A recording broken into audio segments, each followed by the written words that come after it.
Welcome back, everyone, and thank you for tuning in for our guide to the Black Madonna, where we dissect and analyze rhetoric and elaborate the beautiful and infamous campaign of the Black Madonna by Kult Divinity Lost. I'm David. I'm one of the moderators, and Martin over here as well. And today we have with us also Jason Fryer. Nice to have you with us.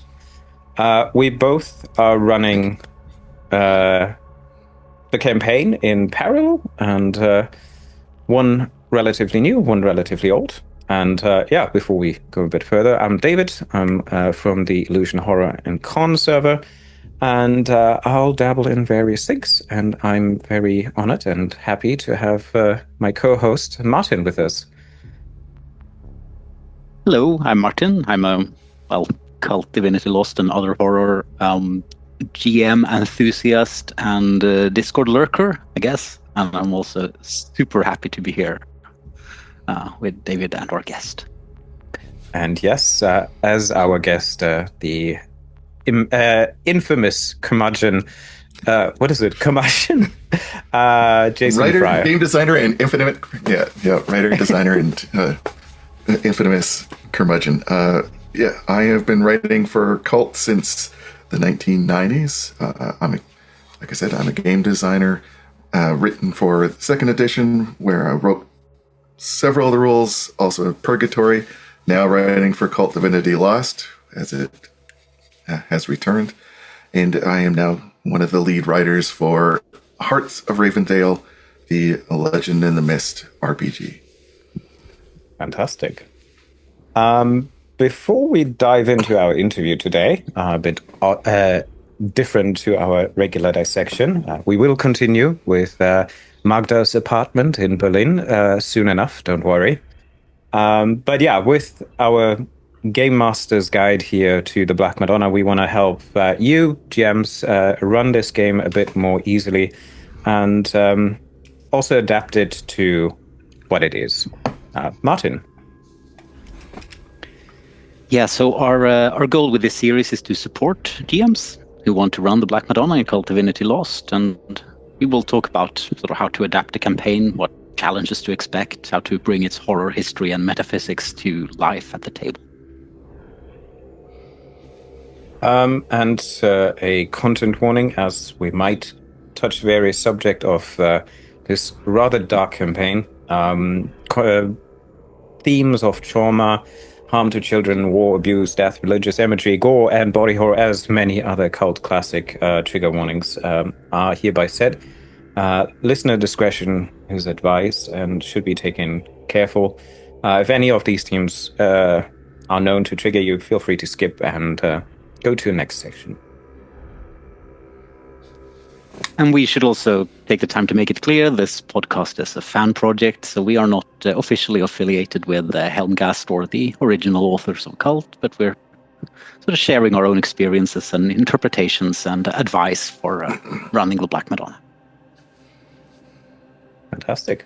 And with that, I guess let's start with an easy question for our guest today. Jason, how did you get into Kult? Well, back in the 90s, I was one of those typical Vampire the Masquerade people, just cruising the local game shop. I mean, I've been playing Call of Cthulhu and the like for years. And I found this very weird-looking book at the back of my local game store. The big blue one with the angel being crucified on the between blades, and I'm like, oh yes, that seems interesting. Then I opened it up, and I was even more intrigued. So I picked that up, immediately read it in like a night. And for whatever reason, it inspired me to the point that I actually wrote a snail mail letter to Target Games. And about a month later, they responded and said, send us some samples. So I sent them some samples again, because again, this is the time without internet, really. And next thing I know, I'm writing for Preparatory.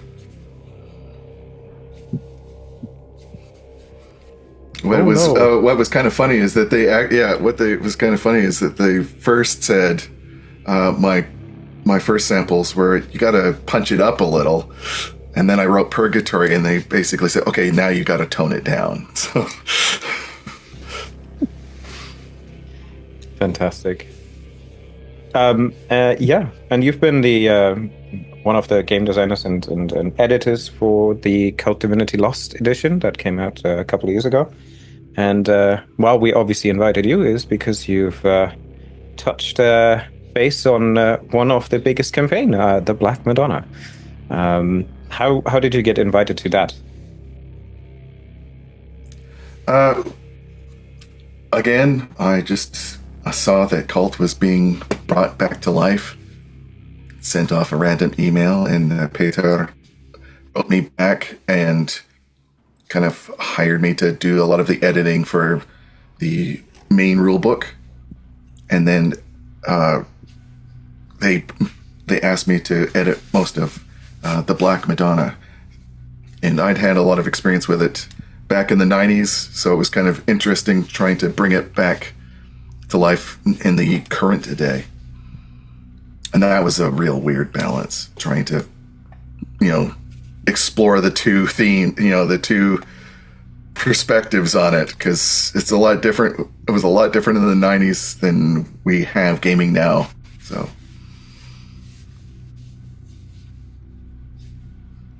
And perhaps we should get into that sort of immediately, right? What are sort of what Kult was when you sort of first encountered it, and Divinity Lost, like in terms of the gaming and the philosophy, like what are the big differences? Well, I think that was the thing about the 90s, is it was highly transgressive. Like, we had Vampire, we had Delta Green, and of course Kult. And Kult coming over to the United States was like a bomb going off. I mean, a lot of those themes we never touched.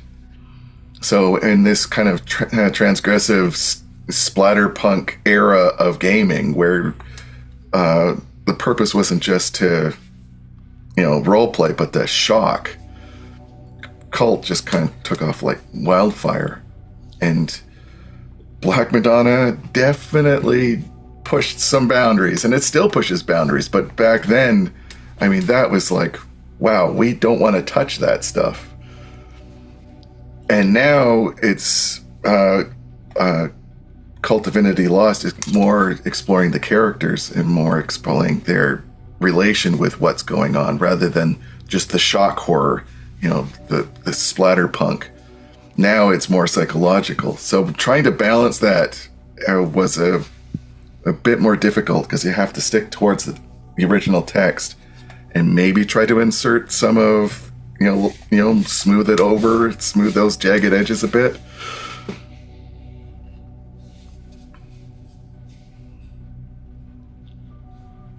Have you actually seen the original? I do have, I don't have the original of Black Madonna. I do have the first edition of Kult, though, and yeah, it is beautiful. Like, it is certainly different and pointing of the original 90s theme, as you said. It's also this heavy combat and weaponry, submachine gun infiltrating type of thing. Yeah, that was always the weird thing. That just, you had all this amazing Gnostic, horror, and then submachine guns. So the camp, running the game back then, it was a lot different than, my experience of running it now.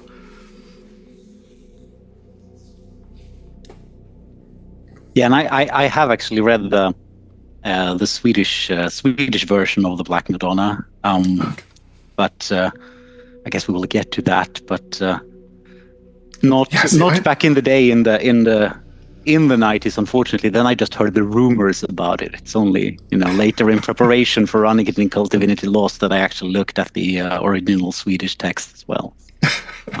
Yeah.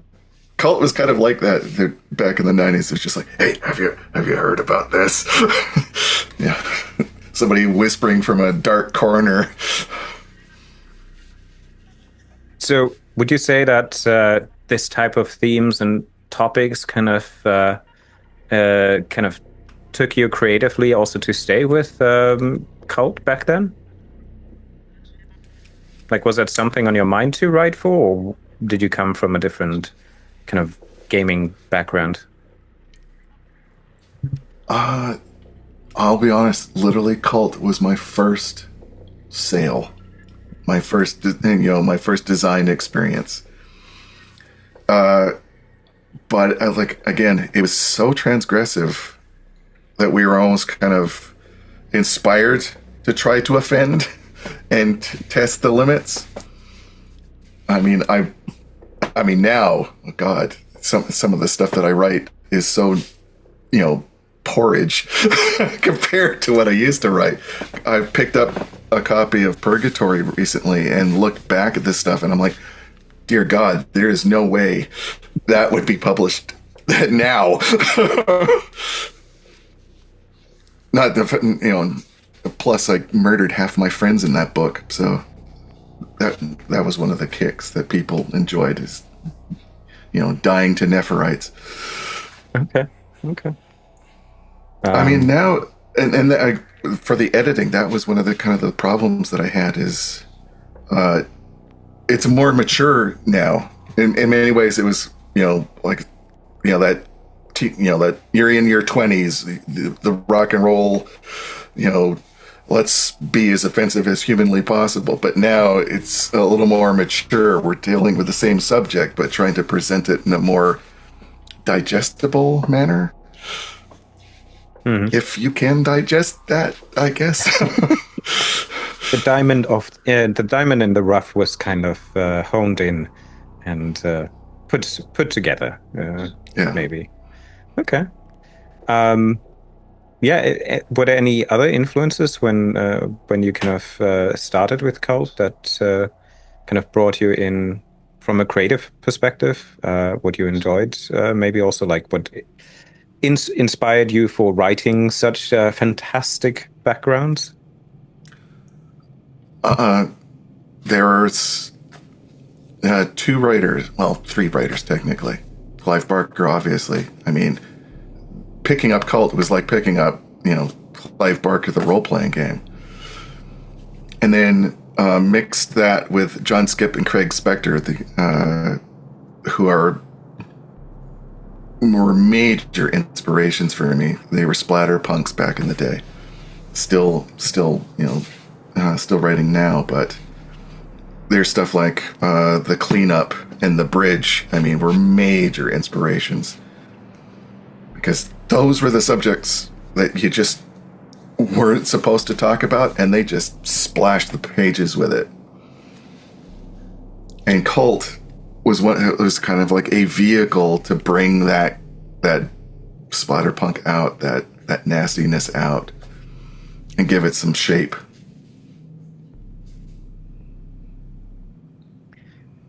And if you're thinking of sort of, you have some really important writing credits for both old and new Cult, so to speak. But for Divinity Lost, arguably the big one is Beyond Darkness and Madness, right? Thank you. And I was just wanted to ask how Beyond Darkness and Madness and the GM philosophy there, how that sort of shapes your understanding of the game, and how to, the more mature, I guess, version of Cult. Yeah, that was kind of, in many ways, Beyond Darkness and Madness was kind of my manifesto, I guess, for horror in general. Because I see horror a lot differently than I did in my 20s. Back then, it was more shock. Now, I like something that gets under your skin, lives and breeds. And with Beyond Darkness and Madness, I tried to bring that out, allowing the GM to explore more,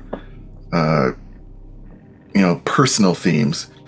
Because Kult Divinity Lost, moves beyond the original. The original was very much of its time. That kind of D&D philosophy. The GM had a story, the players came along for the ride. Kult Divinity Lost, the characters have a story. The GM just basically allows them to explore that. And that kind of collaborative nature has always been part of my role-playing, but there was never really systems that allowed that.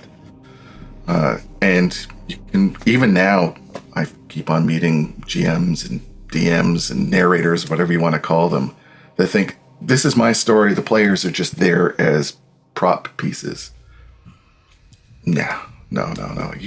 It's a collaborative effort, and the GM can have the plot, they can have all these wonderful stories in their minds, but they're all hollow unless the characters are contributing and experiencing and sharing in that gameplay. Hopefully, Beyond Darkness and Madness showed and helped a little bit with that.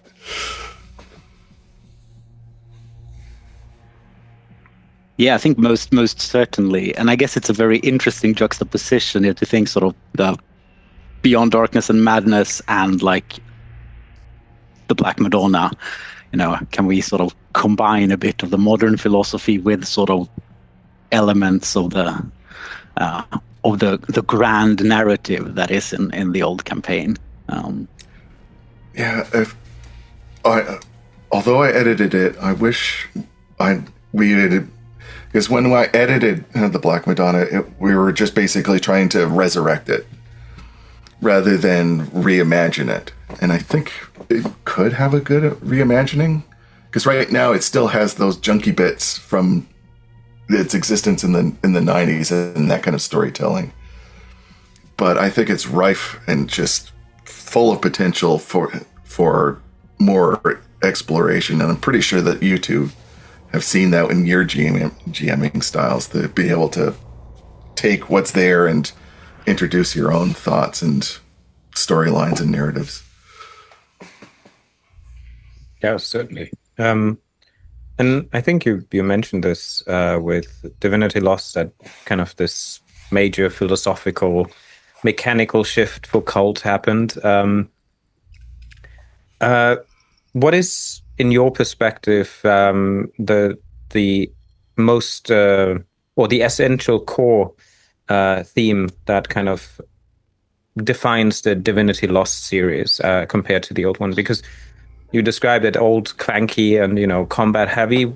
From the new perspective, what do you think is, given also maybe Beyond Darkness and Madness, what is the core philosophy of Divinity Lost in your perspective, in your eyes? Personally, I think one of the best decisions they ever made was taking out the light and dark charts, because that mechanic really constrained the characters. It shifted their perspective of I've got to do this. I've either got to be dark or I've got to be light, and my relationship with the world is going to be determined by that. Kult Divinity Lost, we're still gods, just hidden, but it's a more personal experience. You're stripping away the onions of who you are rather than being constrained by these mechanics. And I think that promotes more interesting narratives. Plus the psychological the psychological horror is always more interesting than pew pew and fighting monsters. There was a lot of monster of the week back in the day, but like I said, that's just a product of the time. Most of the games were framed like that, so it was just a natural progression.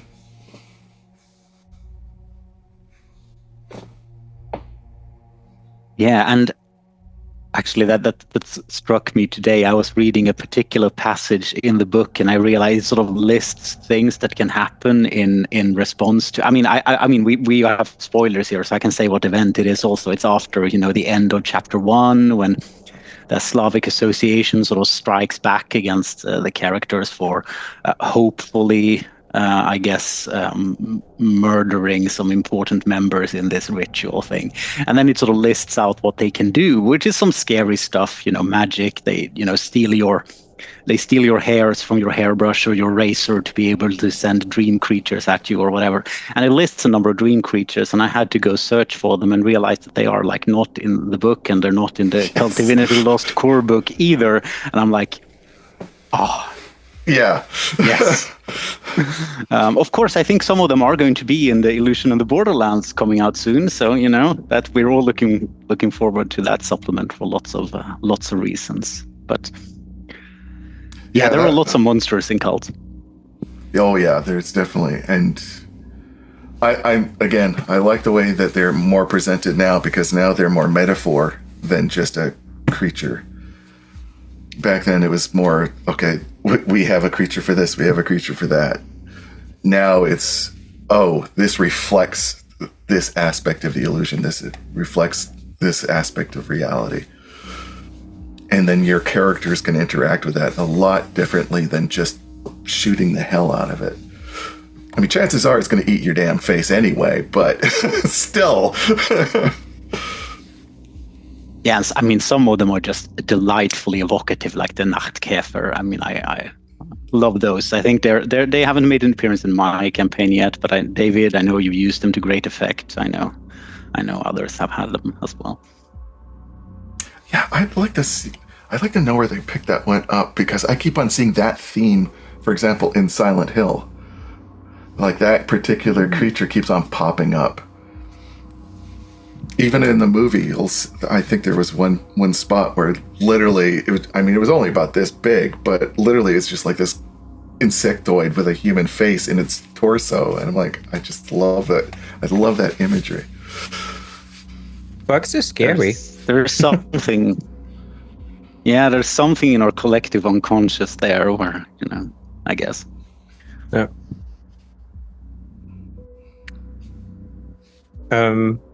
I guess going from that, what would you say is the what should a GM expect or prioritize when running his table using Divinity Lost? What is the focus that a GM should have? Collaboration, especially in this particular game. You've got to let go. And I've found that time and time again in my GMing. I mean, I've always kind of held on to that. I mean, I'm the guy that literally ran Queen of the Demon-Wed Pits with the coloring book. I mean, I want the players to have some fun. I don't need rules or mechanics, or just to have the plot, dominate them. In Kult Divinity Lost, there are a lot more interesting threads to come from the characters themselves. A great example that, for me personally, was when I was running with Blood Dipped Wings. Bit of the GM mind going, I thought that once they kind of ran over this angel and were going to be giving it to the god of the highways, it was just like that was just like the starting point. I was not expecting them to save the angel and put it in their trunk. And that completely changed the campaign from that point. But the campaign that was spawned out of that one decision was infinitely better than anything I could have imagined. So yeah, just I'm gonna say it. Get rid of your ego. It is a collaborative effort. That's what we're doing. We're storytellers. So tell some stories together.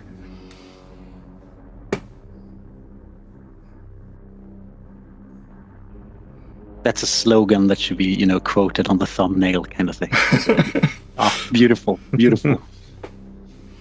And I guess on that note, then, so how does this philosophy kind of directly affect, running something big and kind of brutal like the Black Madonna? Yeah, that's a tricky one because, like I said, Black Madonna is kind of still set into that, that 90s storytelling. I mean, it is dense. There is just so much information to be given, and there's, in many ways, it's written for a very specific, thread or through line. Personally, I don't know if this was their intention when they wrote it. I have a feeling that this might have been Cult's version of Masks of Nyarlathotep, where it can, you can branch off into 3 different areas, explore those different areas, and then come back to the main narrative. Some of it worked, some of it didn't.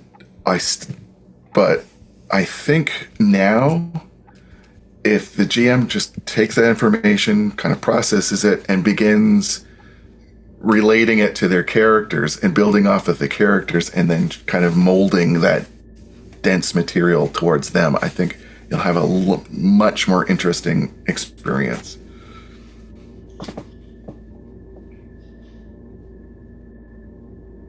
Well, I guess that maybe... Well, actually, as a follow-up, you said already get rid of the ego, but what would maybe your recommendation be also to kind of get rid of old habits when running Kult and maybe also Black Madonna in Divinity Lost? Sorry, how do you mean? So what old habits as a GM that you would stick to in other games you would kind of get rid of when you run Black Madonna to kind of, as you said, engage in the conversation with the players, get rid of the ego. Is there anything else? Although you have all that information, be willing to adjust it accordingly. Because several of the set pieces, I mean, some of them won't fit with certain characters. I mean, I love the set piece down in the missile base for more combat-oriented characters, but a bunch of people that are, like an artist, a doll, and, the fixer are probably going to just die down there. So maybe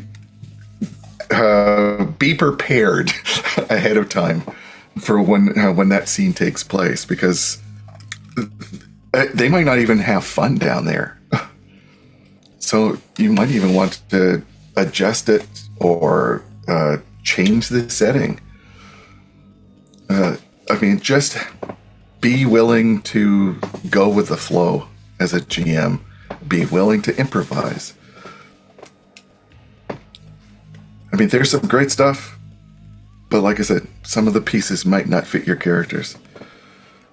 And one thing that I would definitely say for Black Madonna is, depending on your players, you might need to rein back on certain things like the parasite. They might just get players, sure, the characters are suffering, but the players might just get really upset and constantly like, why am I even trying if every moment something is bursting out of their skin? I mean, that's probably going to get a little old and a little depressing. So just, move with the flow.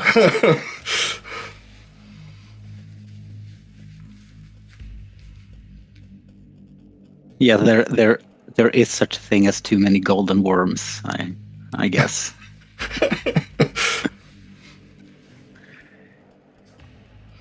Since both of you have run it, what have you seen? Have you run into any encounters that just you kind of bashed up against? I think from my perspective, just as you mentioned it, exactly that, the missile base and the encounters therein. I had an academic, a cashier, which is an old Stasi officer, and a author. So, like, a bookseller, an author, and a cashier walk into a missile base. It's a bit different, and I did want to kind of run it as close to the book as possible to just see how that feels and how it kind of goes out. But yeah, I changed significant parts of it. Luckily, by that point, they were already experienced, so they were able to kind of, charm and transfix some of the soldiers. They wore their uniform and stuff like that. So they took a more like high level profile approach than just shooting guns and stuff. And I gave them obviously more opportunity to get to the targets quicker, instead of making it absolutely impossible for them to ever achieve that point. But yeah, I think, as you said, adaptation to the player's requirements, both in-game characters and also the player themselves. Like if they are not comfortable with certain things, then just strike it, move it, shift it, turn it into something else. Mm-hmm. What about you, Martin? I guess in my case, we will get to that when we talk about the end of chapter 1, I guess, because we are right at the precipice of the end of chapter 1. I mean, I wouldn't say that everything has completely gone off the rails. We're still playing the Black Madonna, but some events have happened, and in addition to the ritual that ends chapter 1, the player characters include two sort of relatively occult-oriented, like a bookseller and the author. They're both, they're racking up the soul advancements, and they have successfully managed to kidnap Anton Mahler and Alexander Pogodin and performed an exorcism to try to drive out the things that possess them. Which was great fun, I had Nepharites appear ahead of schedule and so on. But I need to go into my mind palace and figure out what this means for the latter chapters, because the Demiurge only knows.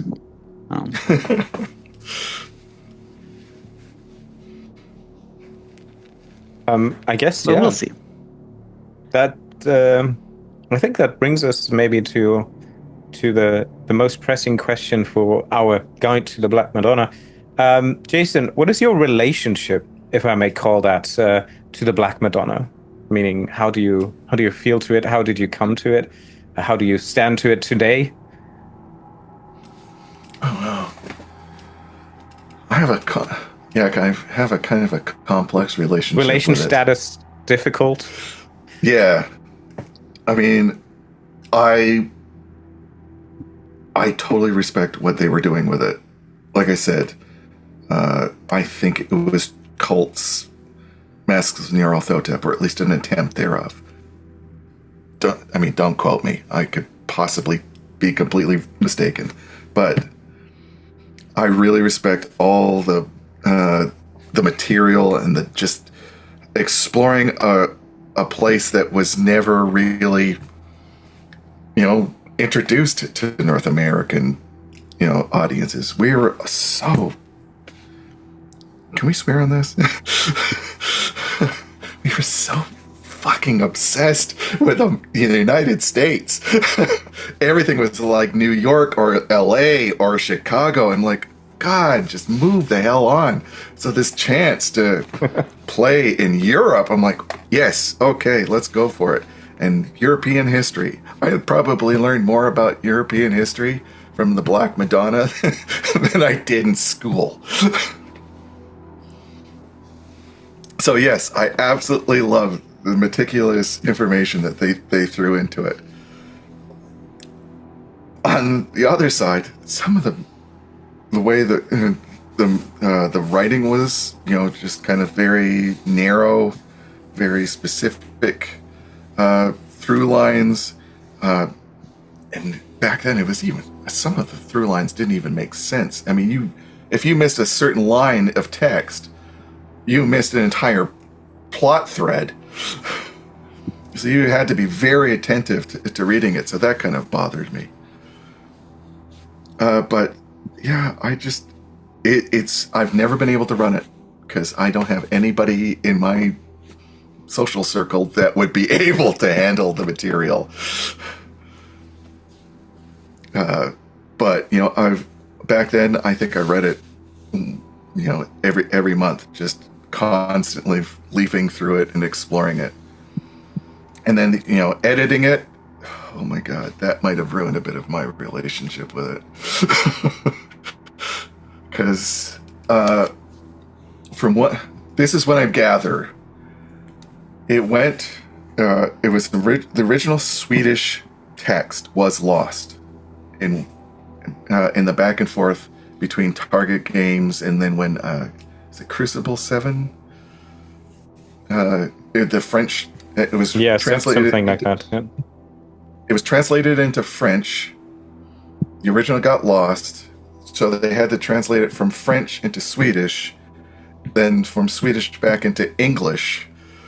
So all that dense text, I mean, between like the three translations, it's just, wow. I don't even understand. I know I'm reading English, but I have no idea what that sentence means. So trying to remember, the original, trying to edit it and make it semi-understandable, that was a chore. a blessing, but it was still a chore. The Tower of Babel for the Black Madonna, so to speak. Yes. Yeah. I guess since you mentioned this, what were kind of maybe your guiding principles when you were doing the editing? At the time, my core principle was trying to recapture the original, because I think that's the intent, is that it wasn't a retelling. It was just basically trying to recapture that original essence of the module. I think it was kind of like the same with Terra Radicum, because Terra Radicum was very much a thing of the 90s as well.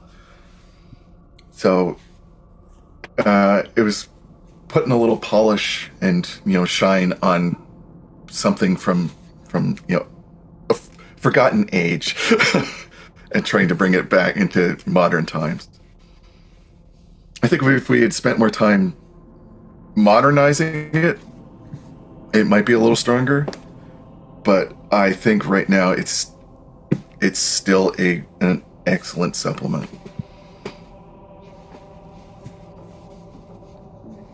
Yeah, I can.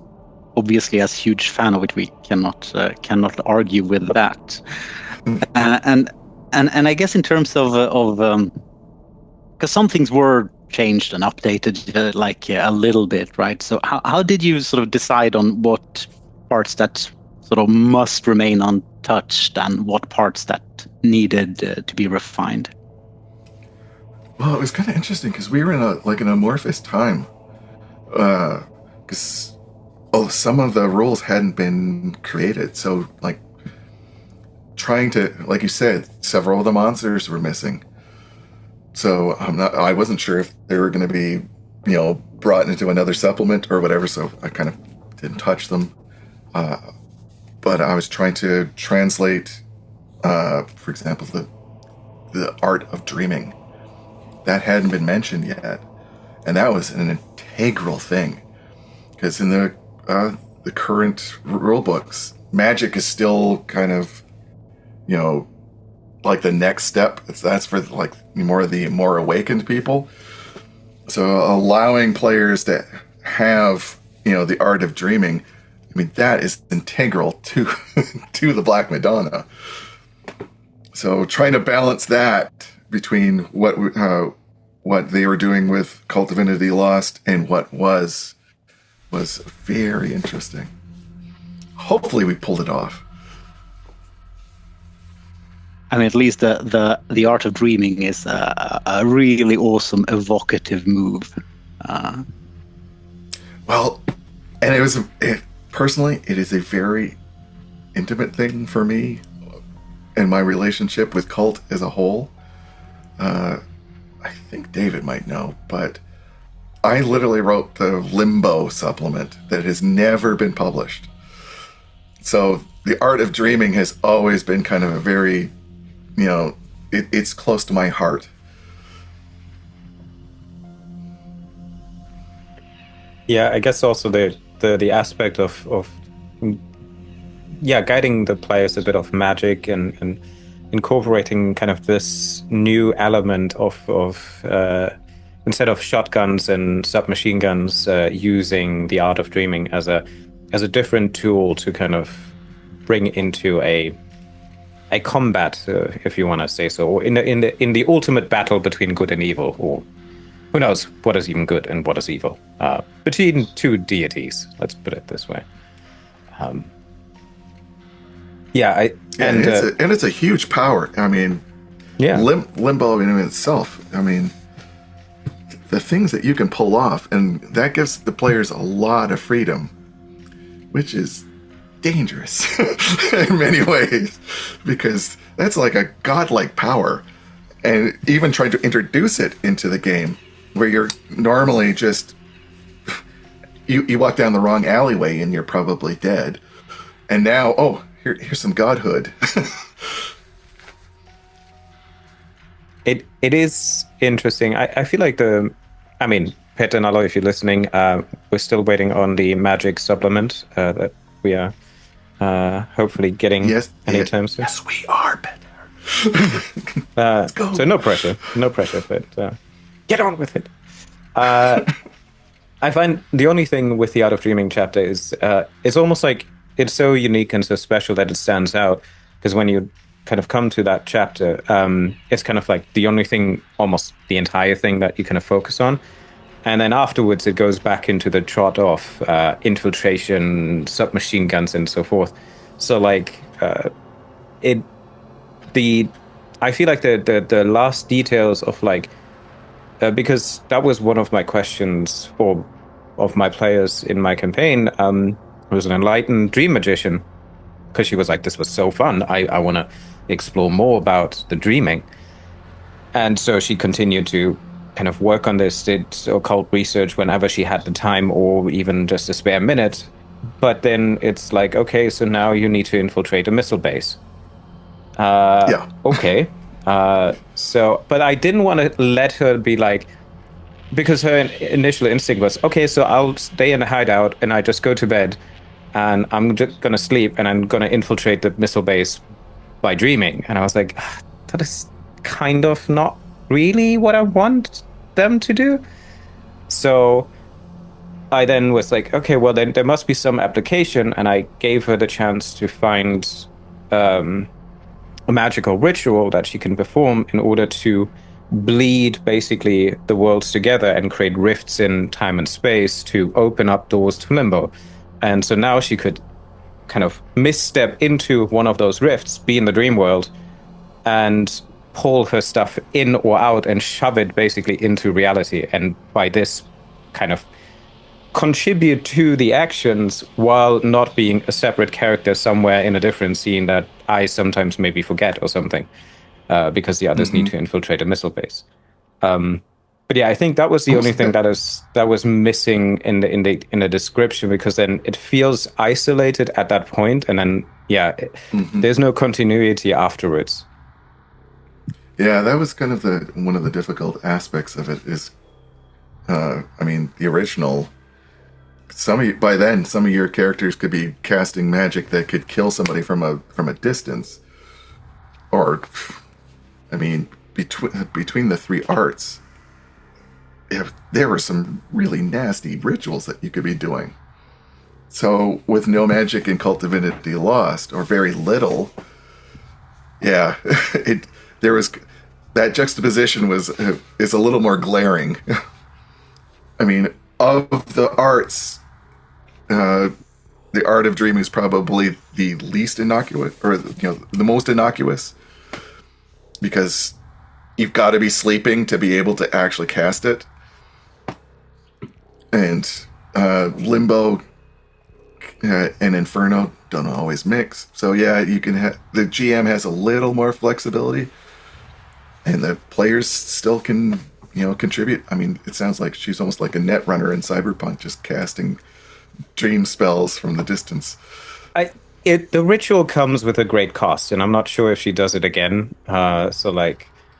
She was aware of the sacrifices that she needs to bring in order to cast and to create this kind of bubble, which only had like a sphere of influence of just roughly the size of the missile base for some reason, and not further, and not, shorter. But she needed to be on the missile base because otherwise, Chuck Deagle's incarnate could detect her or something. So, like the hobbits, you need to bring the ring to Mordor to destroy it, but you take the secret route. Yeah. No eagles or fleshless birds. Exactly. Martin, any questions? Yeah, I guess you said it. So the art of dreaming, has a lot of creative possibility, and that's a little bit dangerous. And of course, I kind of have to tell what the first thing they did with the art of dreaming, which was just a small thing, but it's like the last wanderer's dream, where the wanderer decides that they need to be tested, so he brings in this dream creature, which is described as being, part a changed human, part feline. And what does our intrepid character dreamer, the artist / substitute teacher, do with that when faced with this armored cat with red spikes on its back and all that stuff? Well, he creates a bowl of milk, of course, out of a pebble, because the cat seems to be hungry. And then he transforms himself into a smaller version of the cat so that he can play with it. Oh, I like that. I like your group. It turned kind of beautiful, actually. It turned kind of cute instead of, instead of a fight. Well, and that's the thing with players. No game lasts until the players meet it. I was just running a play test for one of the adventures in Legend of the Mist, Hearts of Ravensdale, and they literally solved the problem with hand puppets. I wish I was making that up. But yeah, fantasy game, and all of a sudden hand puppets come out, and I'm like, okay, that actually legitimately works. Let's go with it. Fantastic. Good, Martin. Do you have a question? Yes. Should we talk a little bit about the differences between the editions and translation and so on? And some things have happened in role playing and the world between 1991 and 2019. And we'd like to talk a little bit about sort of the things that changed between the editions. And just one of the things I noticed, I guess, is sort of a kind of funny one from reading the Swedish edition and the Divinity Lost edition. There were a lot of names, or a fair few names, that were updated, and we still have a Reinhold Messner, who's, if I'm not mistaken, a German or Austrian mountaineer, who still shows up as one of the NPCs. And I guess there were originally a lot of like literary names, I assume, because the authors probably were in the library. But what caused these sort of changes, the sort of updates to names and that kind of thing? I think a lot of it,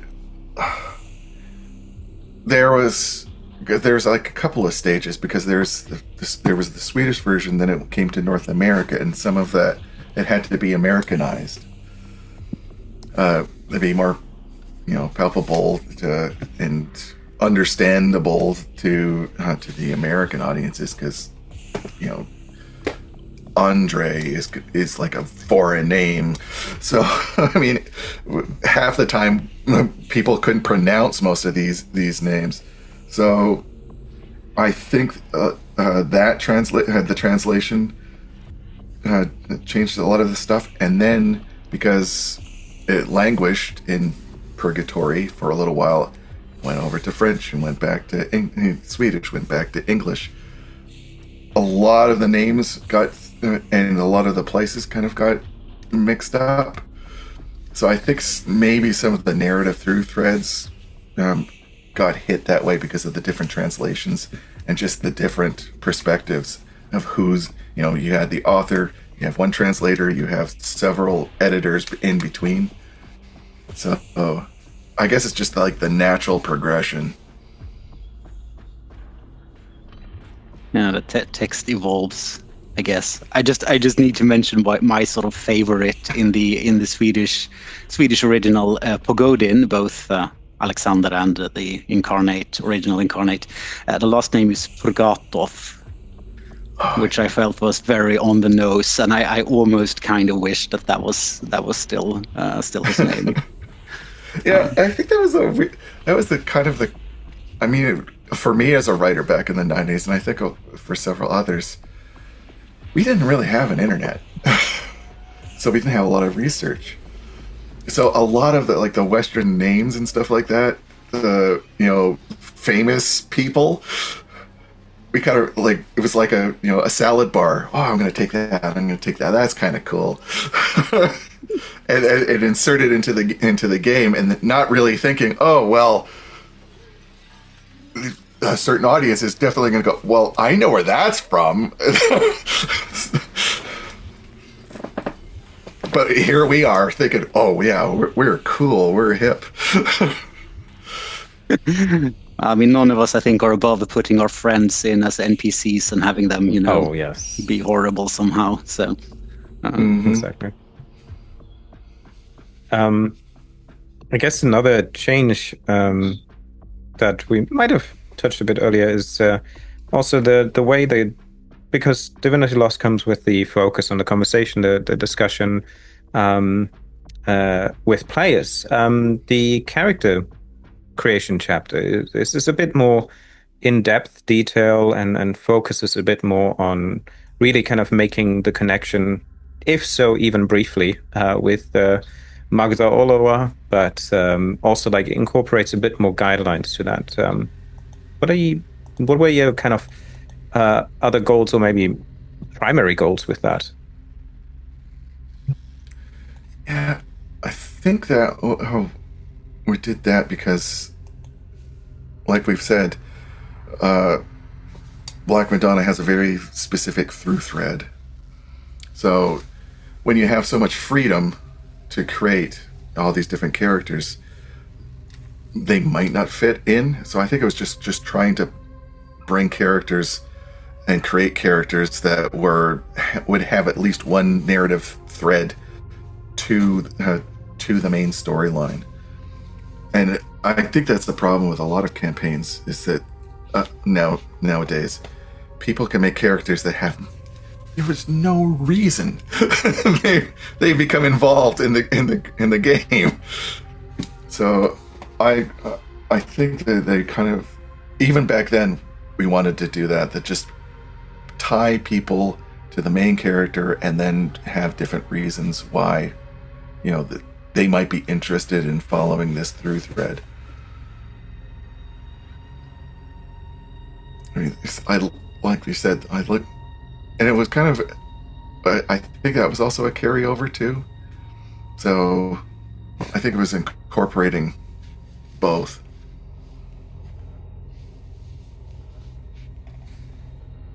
And it makes a lot of sense. I think we've already spent pretty much one episode singing the praises of the character creation and talking about how to sort of do that with players and try to tie everything together, which, can be great fun in itself. Yeah, because like I said, we're telling us the characters are the main theme. So if they're not invested, and they don't really have agency, your players are going to be bored out of their minds. So really tying them to it and making it important, that's a major GM move.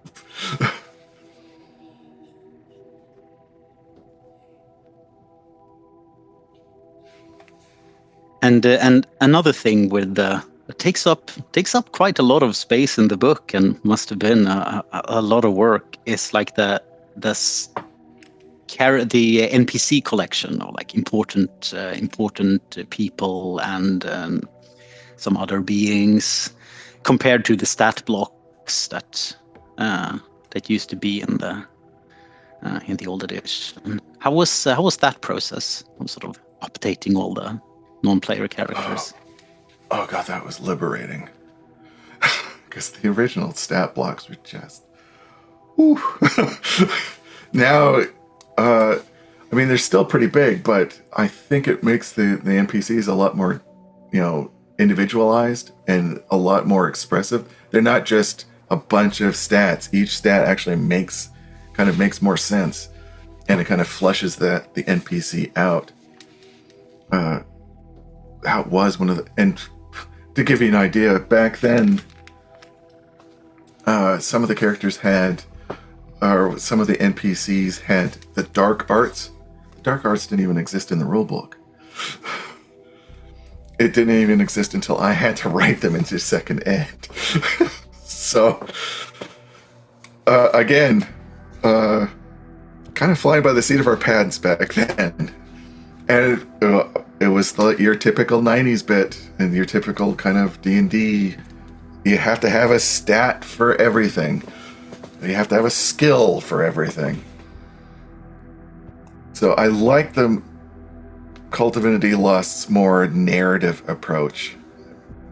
The NPCs make more sense, and you can kind of really see what they can do.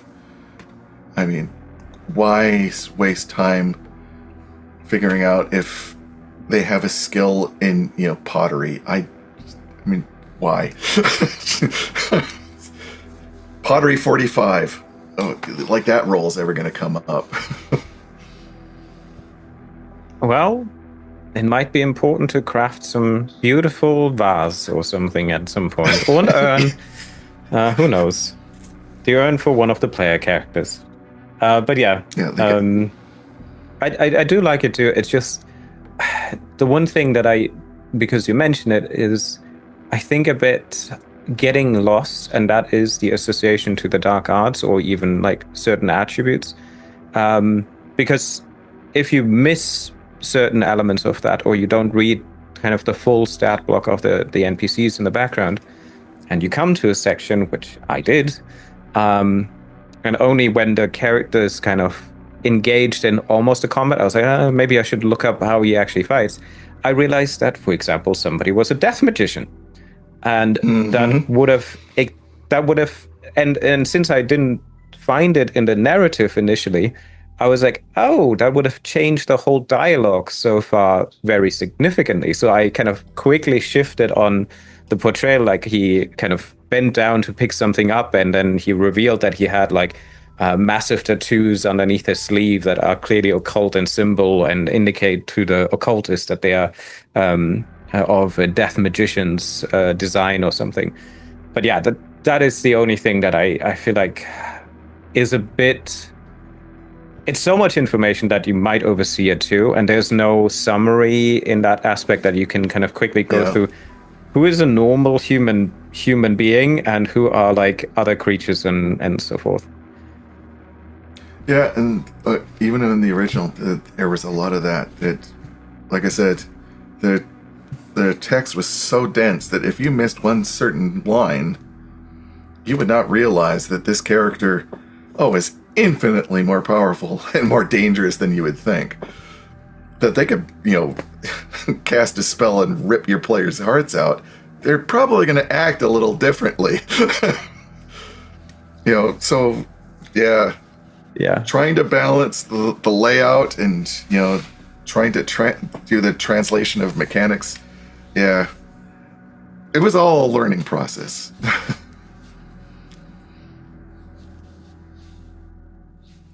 No, certainly. I think it's definitely, it is a cohesive thing, but yeah, it's a product of its time, as they say so. Oh yeah, in more ways than one. And I guess another way that it is situated in time, I guess, is the historical context.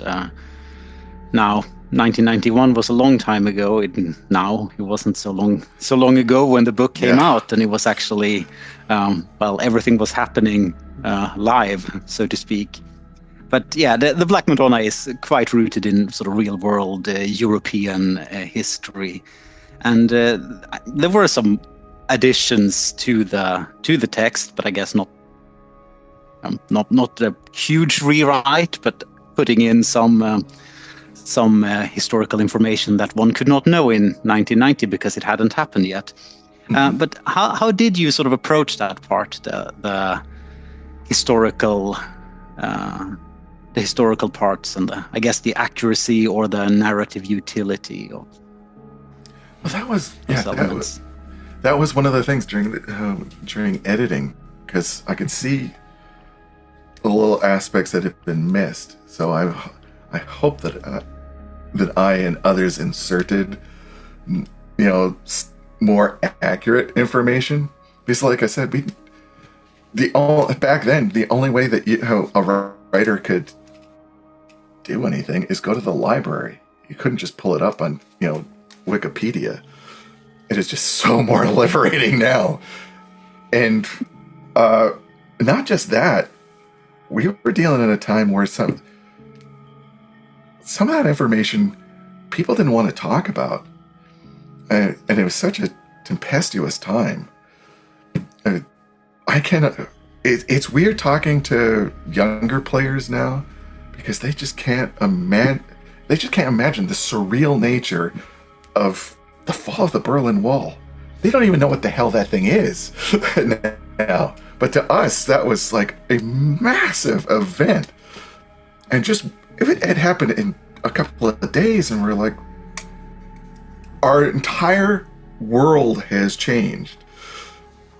So just the bravery of them trying to put that into the book by of itself was just like, wow, guys, you are freaking rock and rollers. I mean, I think we talked about it a bit in the other episodes that we did, but like, as a German, like especially that time is quite ingrained in, at least in my generation, of what had happened, the social and political impact that it had, because it clearly, I remember my dad kind of when we traveled back to his family. He was growing up he was born in East Germany, and like I vaguely remember traveling and waiting in cars at the border for hours and hours in the middle of the night, get out several times, get back in, and and then coming to this different world, East Germany, and then only like, I don't know, when I went to uni or something, and I traveled around, visited friends and stuff, I kind of went back then, and completely different. And coming with that also, obviously, the social norms with punks and neo-Nazis and German kind of social events that happened at the same time. Like, these things were on the news, and you were aware of these things happening. And so yeah, I think it's also like a great setting to have chosen from. And I think, yeah, given that it's that the focus might not be the full exploration of Germany at that time, as the characters have probably other urgent business to attend to. But I think it definitely helps. I mean, from my perspective, it was easy to incorporate kind of these social weird moments or events that happened, because I just remember them from going to a major city and then seeing like a group of punks and a group of Nazis on the other side, and they're kind of shouting at each other, and suddenly they were just like running into the street and fighting each other. Yeah, that happened. There was nothing weird about it. It just like happened. But yeah, historical accuracy.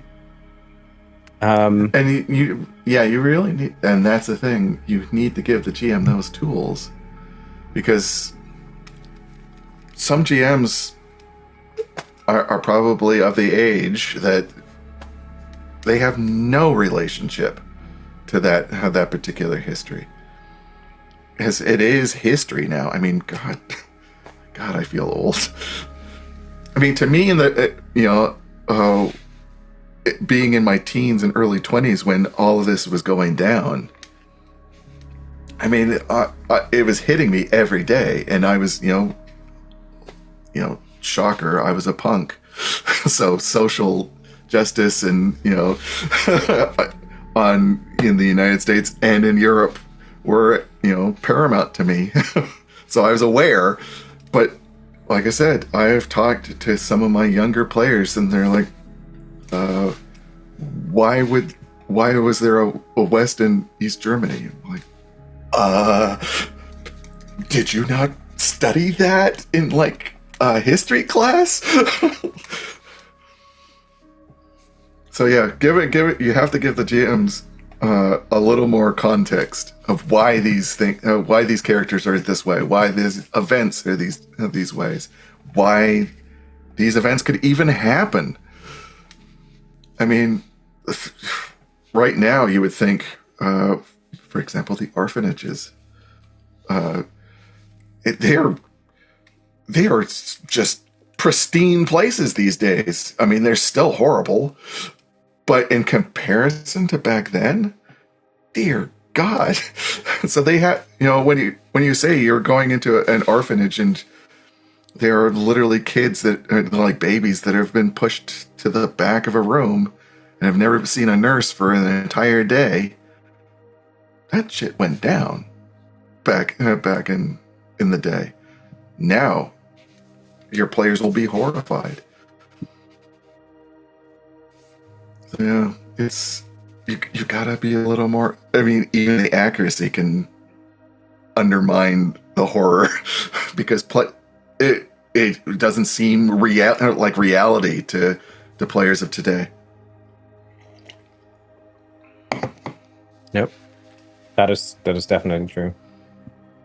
Maybe a last point on that. Would you say that that you, as of now, a couple years later, you're still kind of happy with the end result of the version that you created back then, or would you now say there are things that maybe should be revised or modernized as well in the whole context of also the other things that came now out for Divinity Lost?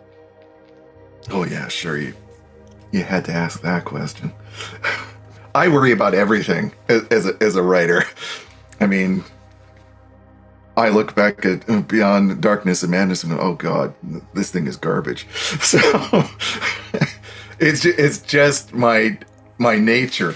Yeah, I think we did the best we could with the materials that we had and just the circumstances.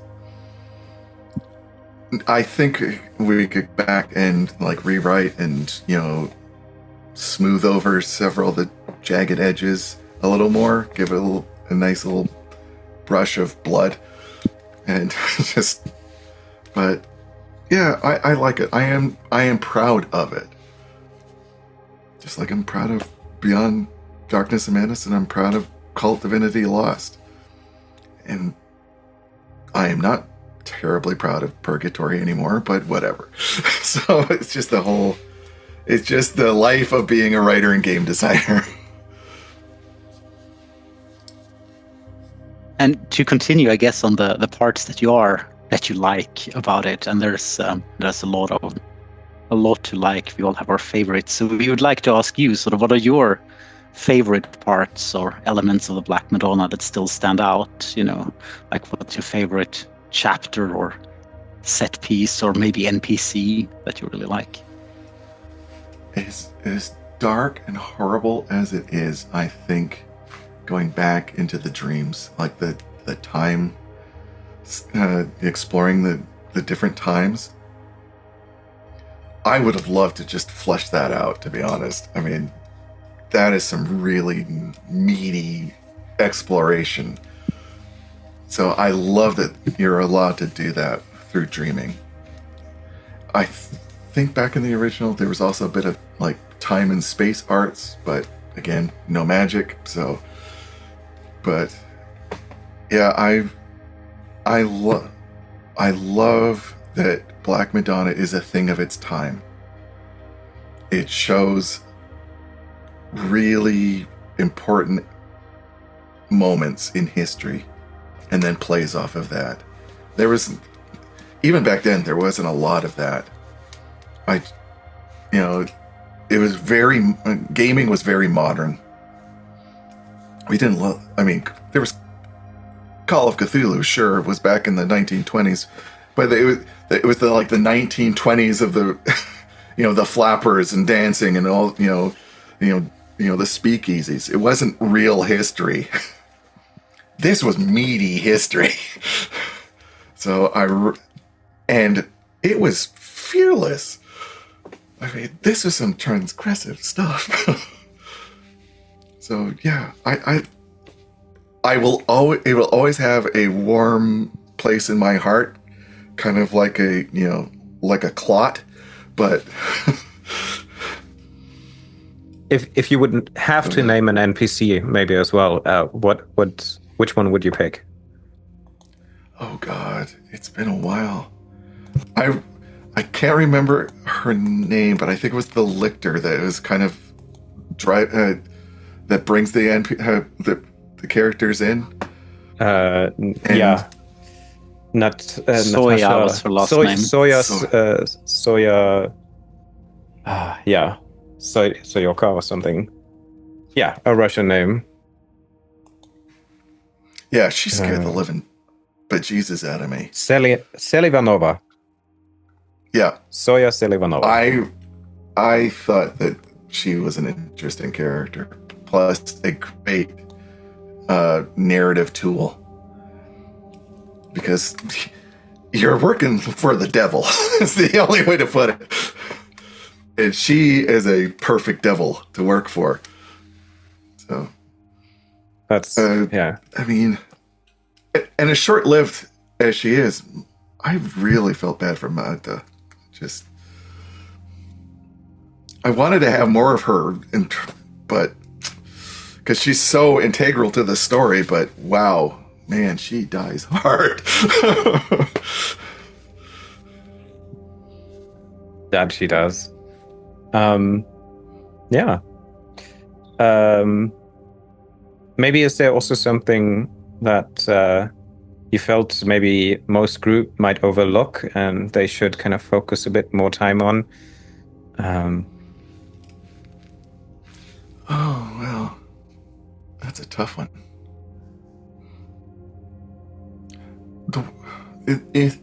I think following the threads between the three incarnates might be difficult sometimes, because even the way it's written and the way it's spread out in the module itself, I think that players might not catch on to why they're important and why they have to follow them. So for a GM, I would definitely make sure that they provide the right information and emphasize why this is important and why these characters are important.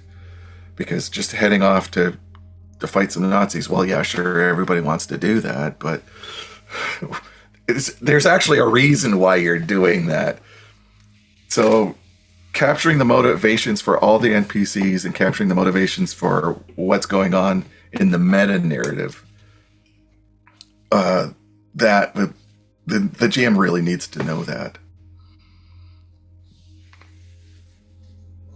Because they're not just it's not just a bunch of bad guys. I mean, they're doing stuff. That is true. Yeah. I mean, unfortunately, my group, for example, didn't even fully investigate the Toxic Cafe or like the full connection of the mechanical workshop in Berlin. Also the police kind of connection to that. So that I had to kind of come up with a different angle to introduce that connection, and I just used Dr. Schäfer because he was so perfectly positioned in Frankfurt an der Oder, but living in Poland. So like he basically just had this like massive mansion similar to Pogoden where he had like barbecues and, you know, surrounded by high fences and stuff, so nobody saw who was coming, but the music was often loud and annoying, and, you know, there were like Nazis from Germany and the Russian parts coming and meeting there to kind of exchange and commune between. Because my players wouldn't want to. They did dibble into into the mechanical workshop and almost got like shot to death. So they were like, "Yep, we're done with this. We're not gonna check out anything more there." So, yeah. Martin, any questions? Oh, sorry. Yeah, in contrast, like I said, the GM does. If the players don't want to go down that rabbit hole, the GM needs to be, like you said, prepared to fill in that particular thread. Because some of the threads they're not going to tug on, but the game is so dense and so interconnected, they still need that information. Yeah. And that was I think that was one of the failings of a lot of games back then in the 90s. Because, again, especially with like Call of Cthulhu, you miss one clue, you're at a dead end. And unless the GM allows them to find another way to approach that, they're going to miss some very significant information. And I think some systems have tried to repair that, but like I said, Black Madonna is written of its times, so there are certain, if they miss this particular clue, they're never going to make that connection. So it gives the GM a lot more work to try to make sure that everything is running smoothly, but it'll pay off.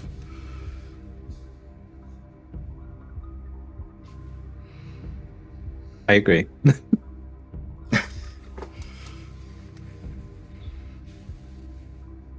And with those words, should we turn to sort of some of the practicalities of running the Black Madonna and some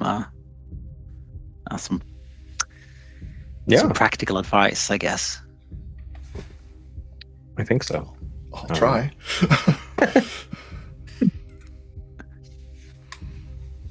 So one of the questions we've been pondering, I guess, and that we've returned to a couple of times during this conversation as well, is sort of how much fighting should we be doing, right? Is it, how combat light or combat heavy, should the Black Madonna be? Oh wow, that's really up to your players, because some players love combat. Others don't. And personally, here's the thing. I hate combat. I think no matter what game it is, what system it is, combat brings everything to an immediate halt. Because it immediately goes into mechanics and it really slows down the narrative. In horror, that can be a death knell. Because tension is dead. Instantly. The moment a gun is fired, okay, what are the stats for my shotgun? And you're leafing through the book. It is going to slow everything down. The horror and the tension kind of bleed away. But if you can make the combat interesting and poignant and important, then you can kind of keep a bit of that tension and keep the players invested. Just try to make it as quick as possible. Establish your stakes. Show that things could go bad really fast. Get through it quick, and then move on to the next. But that's just me. That's absolutely my mantra as well. I mean, for example, the missile base. Good God, that thing could turn into like a dungeon crawl slog of just, I'm going to fight this soldier. I'm going to shoot this gun. I'm going to go down this corridor. Oh, blah, blah, blah. That thing could take sessions depending on the GM and the players. For me, that would probably be ending within like the first hour.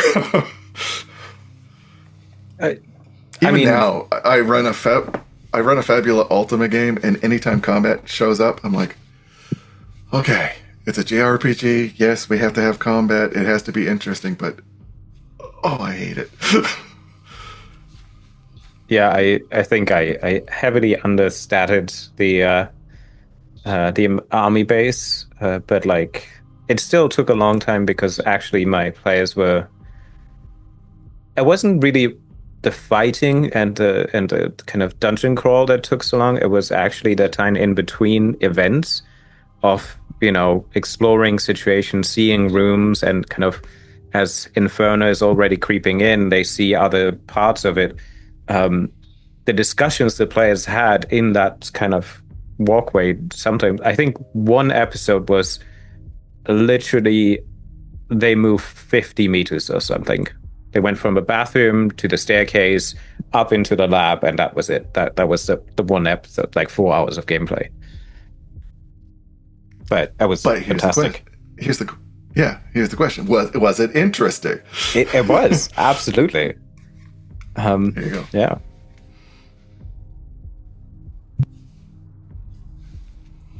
Martin?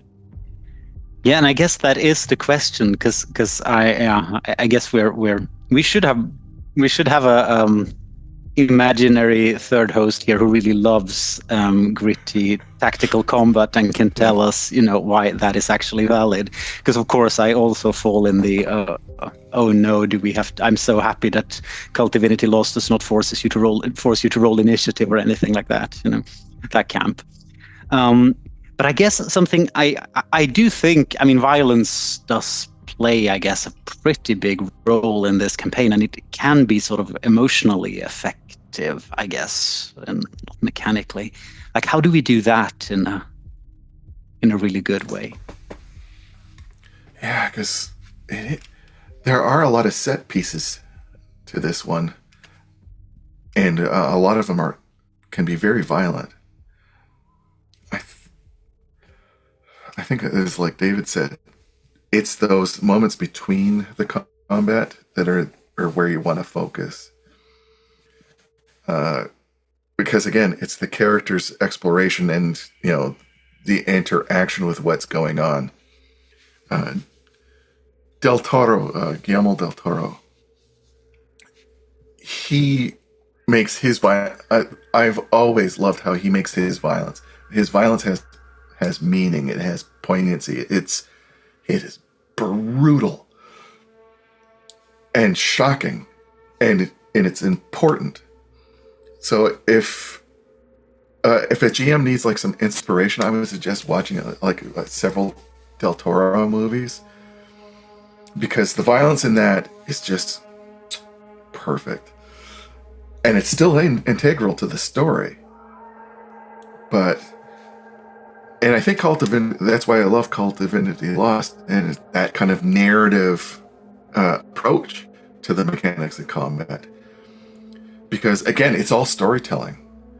The role isn't to see if I'm going to hit or, I'm not, going to be bouncing bullets off of walls, or, I don't have certain moves to go across a room. It's all story. So that can be a difficult thing. A translation for some more, classical GMs, because they're still thinking of the squares and the tactics. Shift the combat from tactics and mechanics over towards story, and once you do that, those set pieces can be a lot more interesting. I think shifting the conversation of players asking, can I do, to describe what you do or describe your actions. And exactly. Yeah, that is, I think, in my perspective, quintessential for kind of keeping violence and action up and the pressure as well, while not kind of taking too much player agency or kind of making it too labor intense and break the tension, as you described earlier. Mm-hmm. And be a little more loose with combat. Like I said, more classical GMs are coming from, where they have to have a rule for everything. And this is why I found Cyberpunk, which is an extremely violent game. Anytime we got into combat, I was just like, okay, Snoresville time. And half the combats didn't even make sense. My character was literally shooting out of the window of an armored vehicle. You know, the space was like this. But apparently, because of the way the rules are written, I'm not undercover because I am shooting. So I could constantly being hit by bullets, even though my entire body is covered by an armored vehicle. In Kult Divinity Lost, oh, well, chances are you're not going to get hit because you're shooting out of a small thing. Yeah, move away from mechanics, go for the narrative. Do what makes sense and is interesting. Okay. Any follow-up questions, Martin? On combat, no, I don't think so. I think I'm all happy with that. But I do have. I was thinking of another another big I guess colliding modern Divinity Lost with campaign play and the weaving character backstories into the campaign. We've talked some of that. We're going to talk more about it, I guess. But do you have any tricks for connecting the player characters with the grand machinations? In contrast, I think the mechanic for drawing connections within Kult Divinity Lost, and I expand upon it a bit in Beyond Darkness and Madness. I think that is just freaking a brilliant mechanic, to be honest. Where you create each character, put it into a web, the intrigue web, and then you can put that at the center of the actual campaign, and you can start drawing all these threads. You may never use these threads, but for the GM, that is fuel for inspiration, because you can see how the characters are so important to the overarching narrative. Plus, in contrast, it allows you to bring the players in, give them investiture and agency, because my character is tied to this. Oh, my character is tied to that. Well, that's important to me. I'm going to follow that. So yeah, and they didn't have that in the original. I mean, you could write, the player might have a tie to Magda because they were lovers once. Okay, great. What does that mean? What does that mean to the character? What did it mean to her? And you can pull threads from that and create entire narratives around that. And a lot of the GMs back then, it's just like, oh, okay, so you knew so-and-so, and that's why you're doing this. Sure, that might have been great back then. But no, I want a little more investiture. I want some backstory. I want some meat. Yeah, that's a fair point. Absolutely. I think we discussed about it in one or two episodes already, to kind of seed also kind of the various chapters that are happening in the book relatively early, to kind of give the players time to interact early, so that threads can also start to be created, that you might later rely upon again or pull them back in then. I think that's what at least I have done to introduce a lot of the later chapters kind of a bit earlier than maybe intended, but again, the players don't have to react to them. They don't have to investigate. They don't have to do this. They can just walk away if they want to. But at least they remember, if they ignored it later on, and And when you do that, you can also, if you put ties to later parts of the chapter, you can recontextualize their perspectives. I mean, it's been a while, but for example, maybe the artist went to the Black Sun comic shop. Maybe that's where they got their stacks on a regular basis. And when you suddenly realize, oh, these people are horrid, the character's going to be respond a lot differently and more intimately to that experience.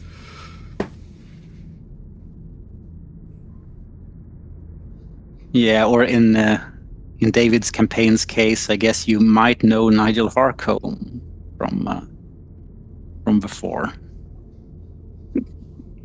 As a weary traveler.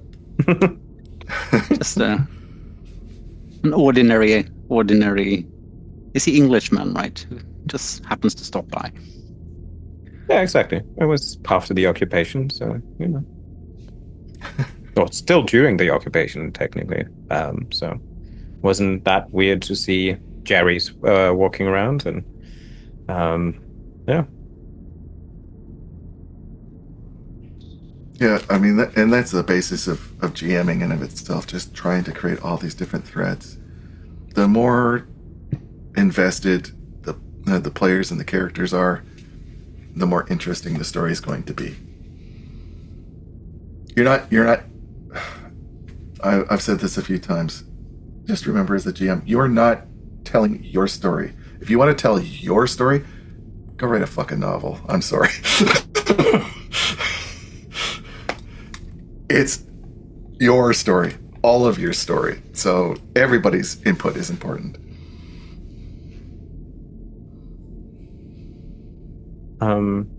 Yeah, that is a good point.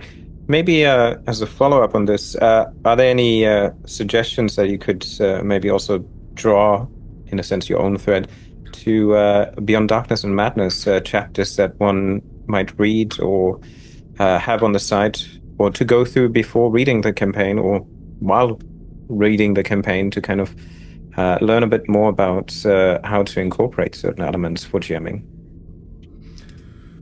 I don't want to toot, but I would suggest that each GM read at least book one of Beyond Darkness and Madness, because that recontextualizes most of the mechanics that are already in the book. The intrigue map, the horror, horror contract. Sorry. It also gives you an idea of what the world is and how to kind of portray it. The very basic GM concepts and unwiring the brain from the D&D concept of you are telling a story, you are the plot, everybody else is along for the ride. And I think that's integral to narrative games, not just Kult Divinity Lost, but most Powered by the Apocalypse and other narrative systems. You have to unwire your brain. A module is not a script. The Black Madonna as a campaign is not a novel. It is a opportunity for you to create your own version of that story.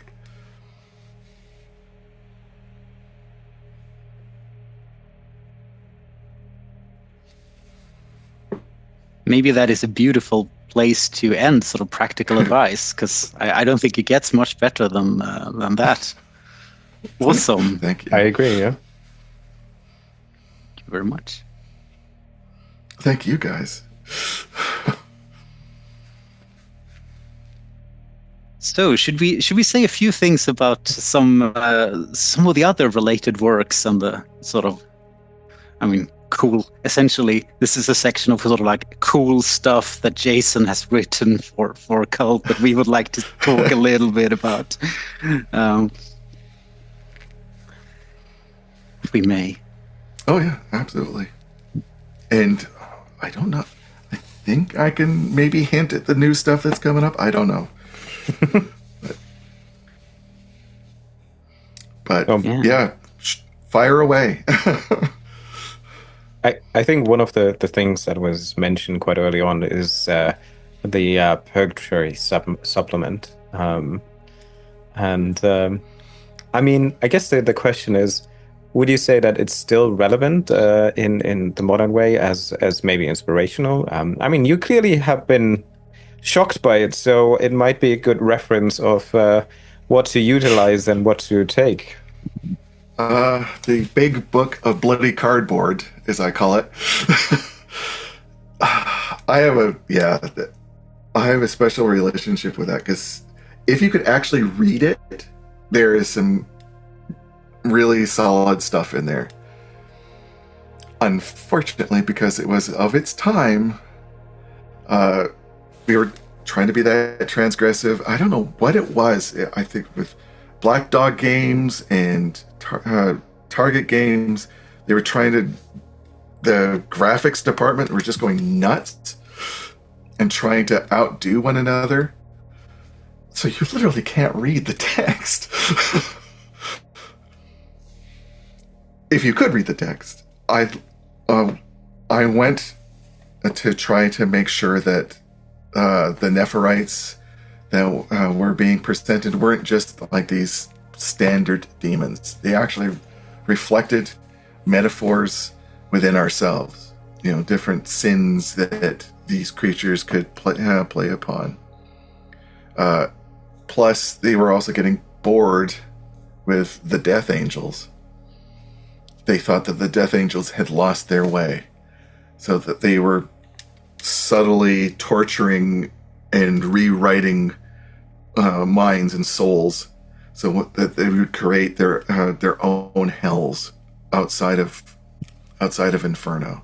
So it would just basically be like a reincarnation.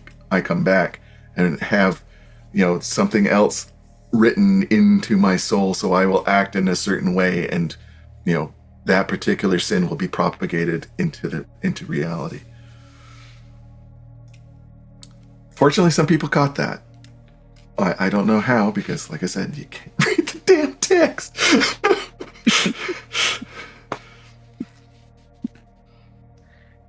Also, I would several of the subjects, like the background scenes, would definitely rewrite those. Because, dear God, I don't know what I was trying to do. But those were violent. I guess, in a way, what you just said is sort of like, it does complement some of the themes in the Black Madonna a bit, right? Because in the Black Madonna, we also have these, quite interesting Nephirites, the sort of like tragic, monstrous, anti-hero characters who are sort of bound by Chigiliel, but also sort of subtly trying to gradually more and more fight back against him, right? So it is one of the sort of, to me, very appealing things about monsters of Cult that really have been there since the 90s, that they have all these beautiful tensions. It's not like a unified infernal army, but it's rather it's a very messy bunch.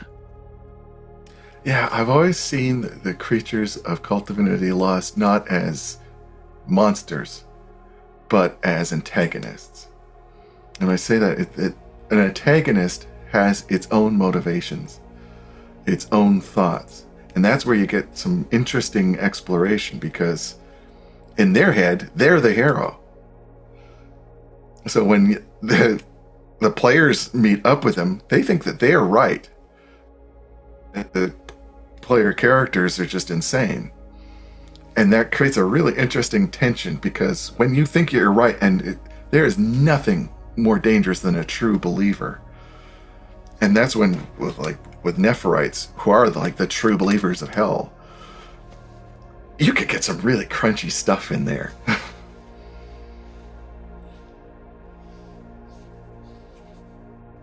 Yeah. Let's make the case right here that the Nephirites of the Black Madonna are kind of the heroes. Let's see if I can defend that position when we get to the chapter 6 eventually. I will put a pin in that. We'll return to it. Yeah, certainly. Yeah, I don't think I have anything to add actually to that, as we touched most of it. The only other, if we're going way back, the only other thing I really wrote, and you can cut this, was really the dark arts, because they hadn't been translated yet, and I really wish I could rewrite that, because it was so combat oriented, it lost what I wanted, which is we were trying to translate what a Cenobite could do with the hooks and stuff like that. I think it could have been a lot more interesting, but second ed, it was definitely more combat oriented in my mind.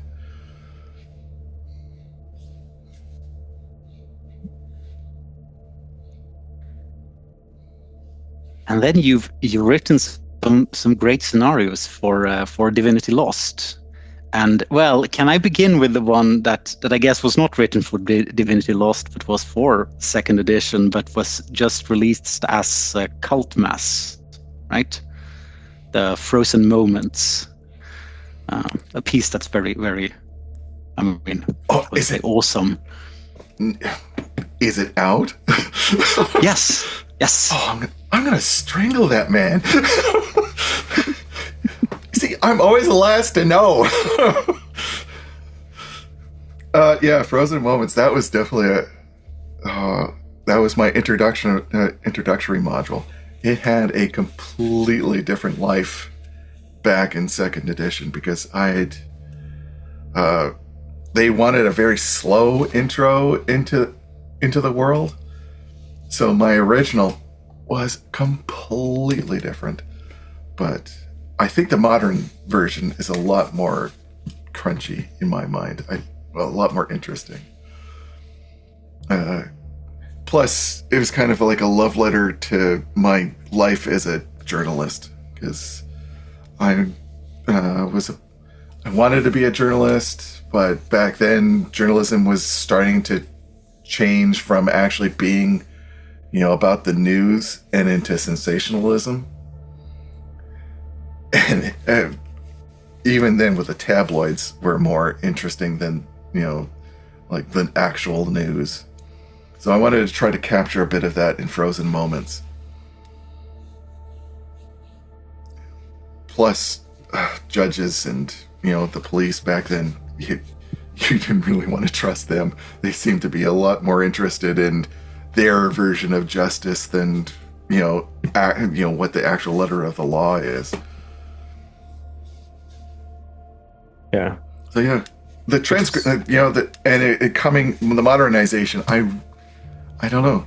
I hope I captured a bit more of the modern feel to it. Have you read it? Have you guys read it? I've read it when it came out, but I have to admit that by now I've read so much other stuff that it had to excavate some space in my head. So I remember the broad points that we were talking about, but yeah, not much more than that. I would need to reread it. I did, however, read your Atrocity and ran the Atrocity exhibition several times, actually. Which was a scenario that became a campaign, apparently. It did. I can see how that happens. I also I said it's going to be for my home group, that when I started playing Cult, I was like, I actually like this because the art that they added was so fantastic, and I was like, I'm going to take the art into this, and I also know enough of European history and these parts, so I really enjoy that setting, the whole campaign, or the whole kind of scenario concept.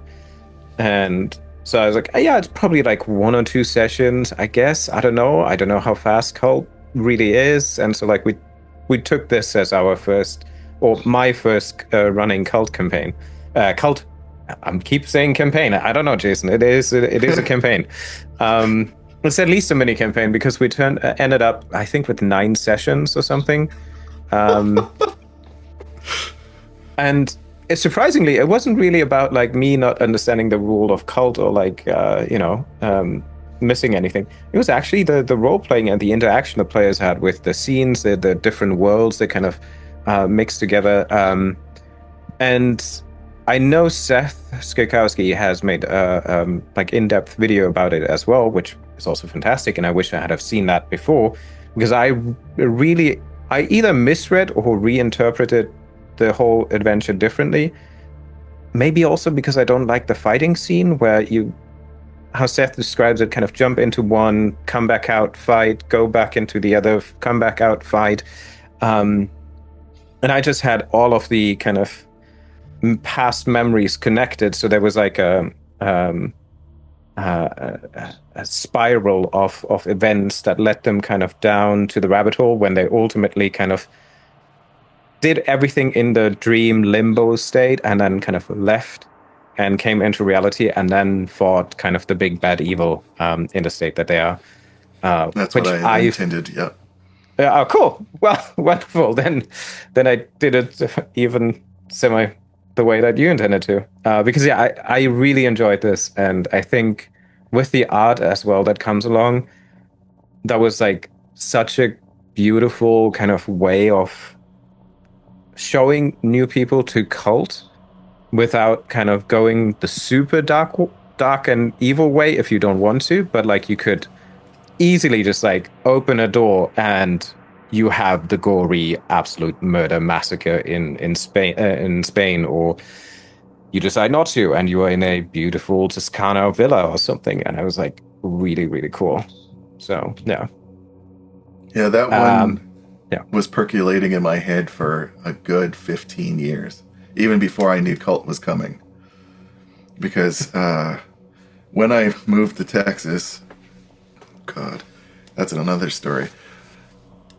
There was a game convention, and I wanted to go to it, so I just wrote up a quick bit that based on an image of people being in the Gutenberg Museum, and it just suddenly raining hands and feet. And that kind of just sat on the back burner as a few paragraphs for like 15, 20 years. And then, Petor said, can you write this module? And that, I just basically pulled everything together into the Atrocity exhibition. And then I found out that it was a J.R. Ballard title. And I'm like, oh, whoops. Perfect fit. Yeah, that was my love letter to Clive Barker in many ways. So fantastic. Martin, what is your encounter with the Atrocity exhibition?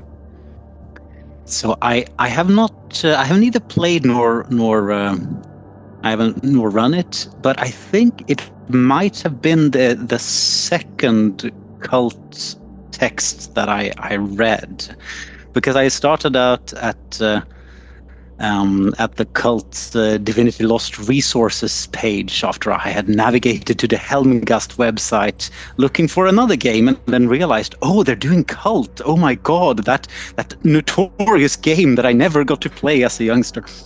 I didn't, probably wouldn't have dared at the time because, anyways.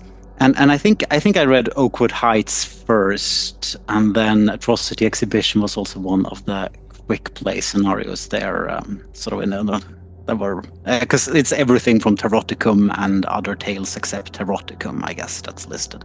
Mm-hmm. So I think it was probably the second I read. So that means to me, true cult stories are kind of about police procedurals that turn infernal and about weird art. and that kind of checks out, actually. Those are some great recurring cult themes. Yeah, that's a good balance.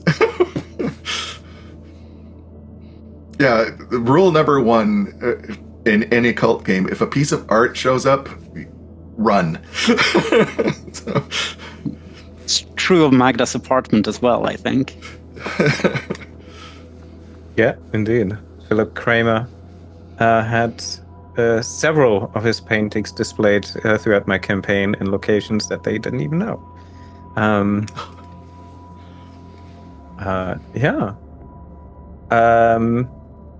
I think, from my perspective, and looking at the clock, I think we've been wonderfully chatting for a good while, and maybe we come to a slow end here with some closing remarks that I would like maybe to ask you. Or Martin, is there anything else that we not have touched or talked about? I'm sure there are lots of things, but we've also covered lots of things, so I think we've done great. That is true. And that would be maybe in the theme of this podcast, which is if somebody is now running the Black Madonna for the first time, what is the good advice that you would give them on the way to look deeper into, to make sure they really understand, or, what is your advice to them? The internet's a great resource.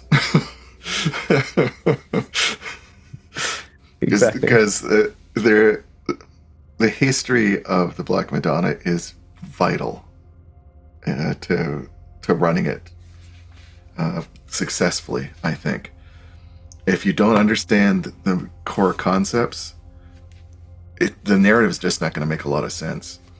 And I think a lot of younger players are going to suffer, or NGMs are going to suffer from that. The next, personally, go through it and make notes so that you understand the narrative beats. Because the more that you understand the narrative beats, the better you can have you can weave and guide your players towards what's important. And then again, just it also will help you improvise, because you'll know, oh, maybe at this section I can expand on that. And session 0 is definitely going to be vital, because the more that you can tie the characters to the meta narrative, the easier it's going to be to run it, because it is a big game.